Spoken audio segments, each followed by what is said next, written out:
Welcome to Podcast 83, a regular look at the news, stories, and trends related to Michigan's 83 counties from the Michigan Association of Counties. All right, good morning, everyone. This is Jimmy Johnson. I'm a government relations specialist here with the Michigan Association of Counties. Wanted to welcome everyone back here to Podcast 83, which is the official podcast of the Michigan Association of Counties. Today, we are going to be hosting a special episode, and we have two guests that are going to be joining us. One is Nick Cook, and the other is Sarah Rennie from the Michigan Coalition Against Homelessness. Both Nick and Sarah work at the statewide level, helping communities, nonprofits, and service providers strengthen their homelessness response systems. So thank you both for joining us. And before we dive in, if you guys could just introduce yourselves and share a little bit about yourselves and the organization. Yeah, thanks, Jimmy, for having us on. I'm Nick Cook. I'm the Director of Public Policy. I've been the Director of Public Policy for MICA since July of this year. Coming before that, I was in the State Senate, where I was the Chief of Staff for one of the state senators. Hi, I'm Sarah Rennie. I am the Senior Director of Engagement and Advocacy. I've been an attorney for 25 years. I've done a lot of different complex litigation, housing advocacy, as well as development, economic justice and economic sustainability, and zoning work. So I am also excited to be here. Well, awesome. Well, Yes. again, thank you both for being here. Very excited to have you, and especially with both of your guys' broad experience legislatively and then in the legal system. I know that you guys have a lot of great information that we're going to be able to glean off of today. So, with that, let's get into the work that you guys do and how that ties back into our counties and into our communities. So the Michigan Coalition Against Homelessness is a statewide nonprofit. We provide supports to homeless service providers, counties, communities, anyone interested in addressing and preventing homelessness. We look at this as an affordable housing and economic development issue. And so we represent hundreds of folks across the state who have joined together to say, hey, this is an issue for our communities. And what we do is legislative advocacy, research, and technical assistance. Great. And so, when we're looking at this, with the work that you guys are doing in the communities, in particular, what are you guys seeing any commonalities that are taking place here in the counties that you guys are seeing? Obviously, home prices, housing is very expensive right now, so we're seeing that play out. But are there any other commonalities that you guys are seeing here? Right. Thanks, Jimmy. Since 2020, home price or rental prices in Michigan have gone up over 25% since the pandemic.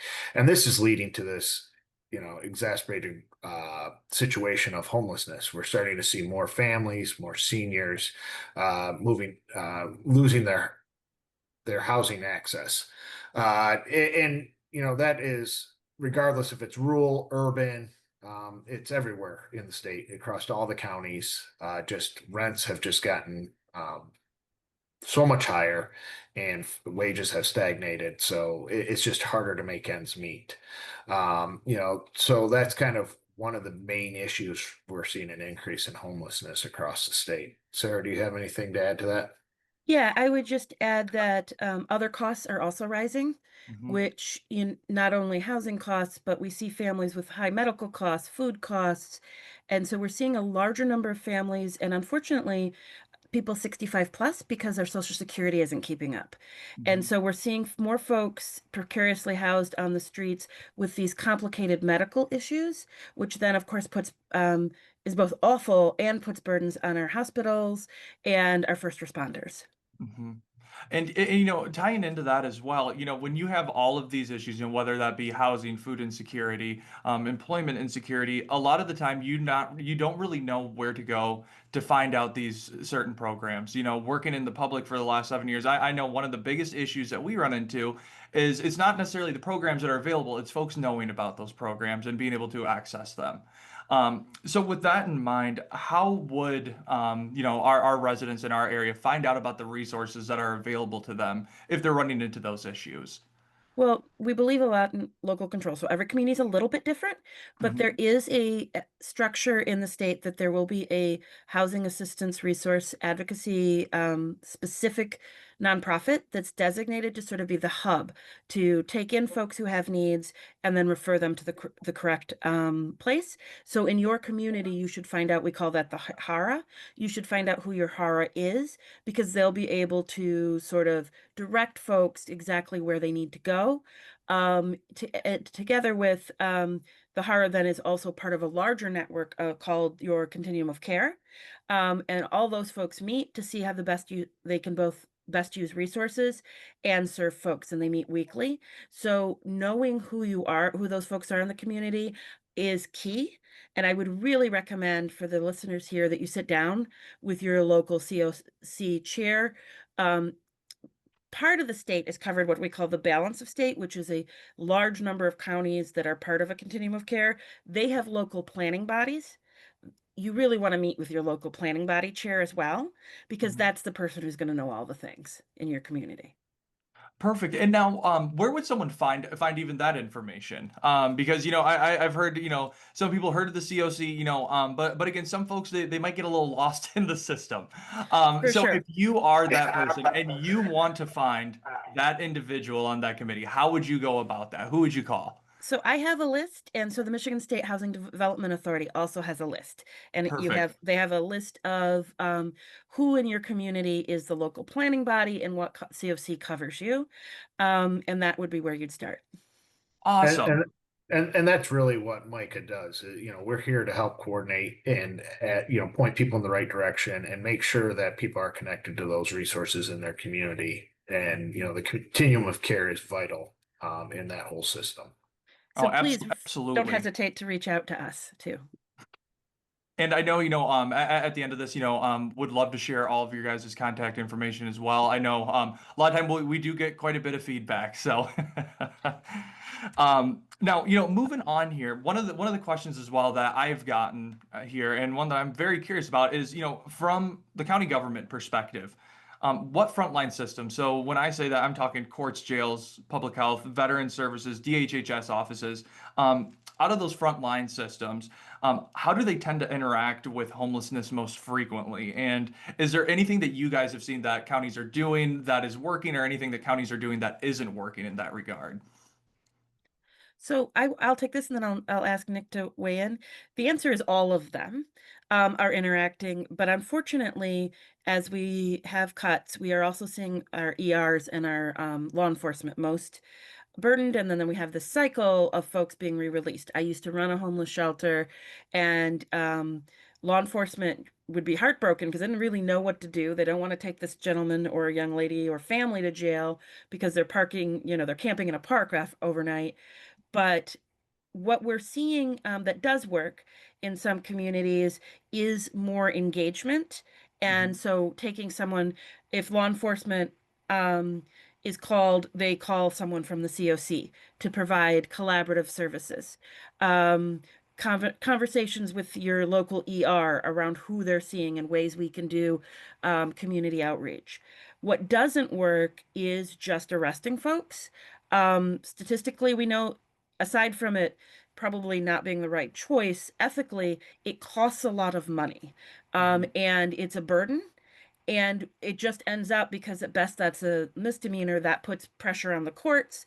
The courts don't have enough resources. It's the same with attempts at involuntary committal. There are no beds for that.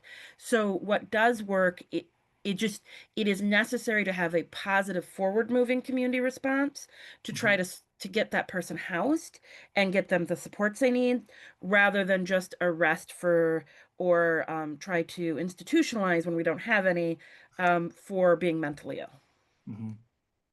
And we are, yeah, thanks, Sarah. And we are seeing more of that nationally, more of a push to criminalize homelessness, so to speak, by doing encampment sweeps, camping bans.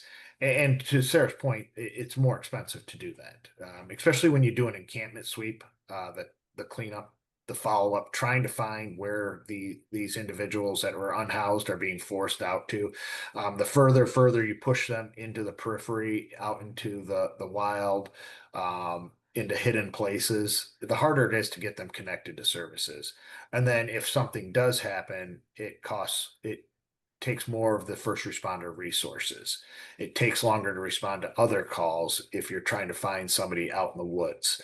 If you engage early, know where people are, and you build that trust and that relationship with all your services, the homeless, those that are unhoused, you should be able to connect them to resources and make sure they're treated with dignity. But if you're just doing encampment sweeps, pushing them further and further to periphery, it's going to cost your local government more money, and it's also going to slow down the system of connecting somebody to services. And just to give you a concrete example of something that's really working is several of our, I'm from rural Michigan, several of our northern programs have started working with the DNR because lots of folks are now camping or federal forest folks to sort of go out to those encampments because that's not the DNR's job, but they don't want to necessarily remove people but they don't want them camping in our forests. It creates a partnership. Unusual partnerships have worked really well. And then our folks go out, they do outreach, they're able to sort of do a voluntary move. So there's not all that cost around law enforcement time. That has been really working really well. And I would really advocate for us not to forget rural homelessness because it looks different than it does in the urban setting. It looks like camping in the state forest. Mm-hmm. And I'll tell you, coming from a rural town of about 600 folks, I totally understand that. Staying in this lane with criminal justice and the sheriff's department. One thing that a lot of folks have been starting to hear statewide is from sheriffs and jail administrators about repeat EMS calls. Or repeat arrests. And again, this is tying back into that cycle of homelessness that we're discussing here.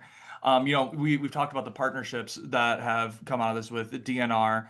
One of the other things that I kind of wanted to touch on with you guys, is there any other place that you guys could see or any programs that have taken place in the state where you've seen a better integration of the public safety systems with the homeless population? Is there anything that you guys could point out that you've seen statewide or anything that you guys could recommend? Well, nothing statewide, but we have seen really successful programs in Detroit with mental health ride-along folks who are then able to do crisis intervention, de-escalate, and more likely get that person help. It's again these sort of innovative, what do people need? We've seen law enforcement work with communities to take socks and food rather than be the bad guy, and create trust. And I do want to shout out to our law enforcement. They get a bad rep. It's a hard job to figure out what to do with folks. So it's community by community, particularly because what works in our Detroit community isn't working in our Roscommon communities, right? But what it emphasizes is proactive attempt to care for the person as a community member and sometimes family. We're seeing kids sleeping in tents in the winter because of the level of poverty and lack of affordable housing, seniors. So it's affirmative. Nick? Yeah, I think the communities that are really being successful in this, like Sarah says, is engaging early, engaging with all levels of the government, from the police force to the homeless service provider to the judges, working together to form a response. And each community has to develop their own what works for their community. The locals do know what's best, and the more they work together, the more they communicate, the better it is for everyone involved. If you work with your COCs and they gauge early on encampments, the chances of return calls to that encampment or to that homeless individual, it decreases immensely because the COC is aware of them. They're trying to get them services. They're getting them into support programs, those things. So the more everybody communicates and works together, the better it is for the community. And if I can just jump in with one more shout out to 2 street court projects that are working. The recidivism of homelessness is down in those in like 90%, where instead of charging folks for being homeless, they're entered into a 90-day program where their practical issues are addressed, and then the court comes to them and dismisses any potential charges, and often retroactive charges, misdemeanors that have been on their record since 1979. That eliminates a huge barrier, and it creates an opportunity. In the long run, it saves thousands and hundreds of thousands of dollars in prospective fines and costs, and time that the systems would be using. So street court is absolutely, that's in Washtenaw and Wayne. Both have had extraordinary successes. And what was that called again? That's called street core? Street court. Street court. Okay. You could look at Street Democracy in Detroit. They're the sort of OG proponents, but there's another one in Washtenaw County too that's incredibly great. Perfect. Well, thank you so much for sharing that. That's going to be very helpful. I know folks that are looking into different prevention efforts. So again, thank you so much for that. Now I know we're running out a little bit of time, but one of the questions that I did want to bring up, I know that it hasn't been created. This is more of an idea that folks are talking about, but we've been talking a lot about data and being able to find out where the people are, what their issues are. And conversation sounds like one of the things that you guys want to look into is some kind of a map that would be able to point out this is where the folks are and these are the issues. So again, preface it that it hasn't been created yet, but this is something that you guys are looking at. So if you could explain that a little bit, it's a very interesting concept. No, thanks, Jimmy. That you're exactly right. We have through the Homeless Management Information System, which MICA manages for the entire state. The COCs control their data at the local level, but MICA kind of is the support behind the data. And we would like to get to a point where everybody can have access to it. But for those in the local community, talking to their COC, they have all that data. How many people are in permanent supportive housing? How many are in rapid rehousing? How many families? How many seniors? How many veterans? They can answer all those questions to the county commissioners, explain, where are they seeing more homelessness, where, where they're actually touching people in the system. It is amazing how much data is out there. We are working on getting a forward facing dashboard so that anybody can just come and look at it. But right now, your COC is the best place to connect to that information. And it's a great, as you've mentioned before, and thank you for asking that question. Even now, with the amount of data that we do keep, and one of the things we're proud of is that this is not conjecture. We have had this data for 15 years. Local communities can plan, right, around actuals. So if you know your local continuum of care, they can pull a report for you and show you the demographics of what it looks like in your community. And that way you can actually start thinking of preventive ways and how to allocate money as you do budgeting. And it's just so much easier, when the more data, the better, because then you're going to know, hey, this is where we're going to be able to target here. This is where those funds are needed. So, again, the more data, the better, and couldn't agree with you guys more on that. And now, just to wrap it up here, one of the questions that I just wanted to ask is if you could talk to any county commissioner right now about the work that you guys are doing that maybe they don't fully realize. What would you guys tell them? What would you guys tell them about your organization and about the current homelessness climate here in Michigan? So I'll go first and then I'll kick it to Nick. What I would like folks to know is there's this weird stereotype that these are sort of dangerous people that are going to get you in the streets. And actually a very low, less than 15%, and people use substance abuse and do need help or are mentally ill. These are our neighbors. These are families. These are people who have served our country, and they are many people we know, your cousins, your brothers, they're one paycheck away for needing these support services because this is an affordable housing issue. This is not a social engineering issue. These are not bad people. This is, we haven't had enough wages, and we have more than 298,000 units missing of affordable housing that we're short. So I would want folks to know that MICA is here to support you. Criminalization doesn't work, but we can make a difference together.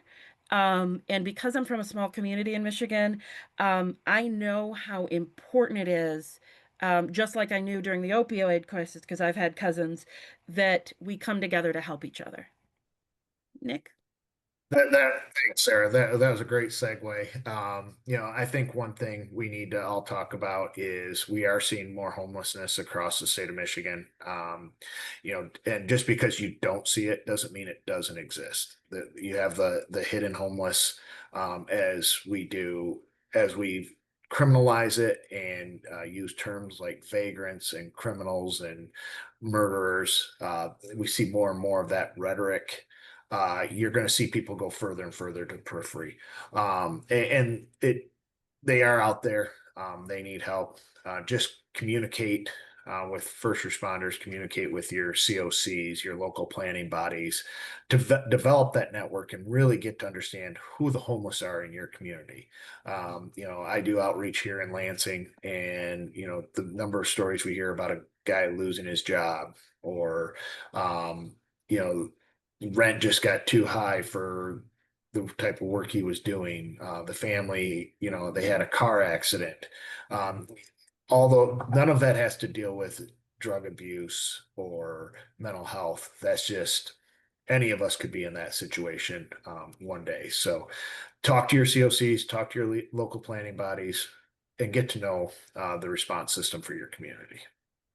Absolutely. And both, thank you both for that. Obviously getting to know your homeless population, getting to know the services that are available, and especially sharing that with the community so they know what is available is, so important. And the work that you guys are doing, trying to bridge that gap between the local governments and these individuals, is admirable. And really do appreciate all of the work that you guys have been doing here. And with that in mind, is there any information, if anybody wants to contact you, wants to look up the stuff that you guys are doing, where can they reach you guys at? You can always go to our website at mica.org, and you can always reach out to me. My email's ncook@mihomeless.org, and I know Sarah's always available, and I'll let Sarah give Same, her. S Rennie at myhomeless.org. Please don't hesitate to reach out to us. We really are here for that. And we know that communities, particularly public officials at the community level, they're working with limited resources. So we'd like to be an additional support. Mm-hmm. Well, again, both Sarah and Nick with the Michigan Coalition Against Homelessness, we really appreciate you guys coming on to Podcast 83 and discussing all of the great work you guys are doing. And again, thank you for everything you guys are doing here on the state level, trying to connect all of those resources. And look forward to seeing everything that you guys are able to accomplish in the years going forward. Thank you so much. Thanks, Jimmy. All right. Thank you, guys. Have a great day. You too. Thank you for listening to today's episode of Podcast 83.